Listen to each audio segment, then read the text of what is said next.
ගෑවුණු තැන බත් පිඟන් දෙක තුනක් උනත් කන්න පුළුවන්. රසම රස අල තෙම්පරාදුවක් දාමුද අද. මුලින්ම ඔයාට අවශ්‍ය ප්‍රමාණයට ගත්ත අල ටික සුද්ධ කරලා ඒක චූටි කොටු හැඩයට කපා ගන්න. ඊට පස්සේ අල ටික වැහෙන ප්‍රමාණයට වතුර චුට්ටක් එකතු කරලා ඒකට මම ලුණු ටිකකුත් දාලා තව කුරුඳු පොත්තකුත් එකතු කරලා හොඳට චුට්ටක් කලවම් කරලා පියනින් වහලා තැම්බෙන්න තියෙනවා. මෙතෙන්දී මම අල ටික හොඳටම තම්බ ගන්නෙත් නැහැ. මොකද අපි ආයෙ මේක තෙල් දාද්දි චුට්ටක් තැම්බෙන හින්දා අල ටික ටිකක් බාගෙට වගේ තමයි තම්බ ගන්න. ඊට පස්සේ අපි මෙහෙම වතුරෙන් අයින් කර ගන්නවා අපේ අල ටික.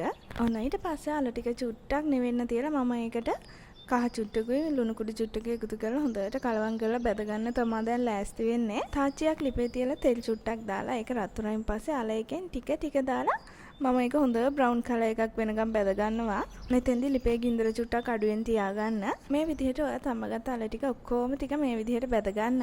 ඔන්න දැන් අල තෙම්පරාදු දාන ඇතිලිය මල් ලිපේ තියලා ඒකට තෙල් චුට්ටක් දාලා අබ ටිකක් සුදු ලුණු ටිකක් දාලා චුට්ටක් කලවම් කරනවා. ඊටත් පස්සේ රම්පේ කරපිංචා ඔයා කැමති නම් අයිමිරිස් හරි අම්මිරිස් හරි මෙතෙන්දී එකතු කරගන්න පුළුවන්. ඒ වගේම මෙතෙන්දී ලොකු ලුණු ගෙඩි දෙකක් මම එකතු කරගන්නවා. ලුණු චුට්ටක් වැඩි වුණාම තවත් රසයි අපේ අල එක. දැන් මේ ටික චුට්ට වෙලාවක් තෙම්පරාදු කරලා මම ඒකට එකතු කරගන්නවා. දැන් මේ වෙලාවේදී මම එකතු කරගන්නවා කහ කෑලි මිරිස් ලුණු කුඩු චුට්ටක් එකතු කරන්න. මොකද අපි මුලින් ඉඳන්ම අලයකට ලුණු දාගෙන ආපු හින්දා මෙතෙන්දී ලුණු චුට්ටික් එකතු කරන්න. ඉතින් මේ ටිකත් අපි අර ලුණු ටිකත් එක්ක හොඳට මික්ස් කරලා අපි කලින් බැදගත්ත අල ටික දැන් තමයි ඔන්න අපේ තෙම්පරාදුවට එකතු කරගන්නේ.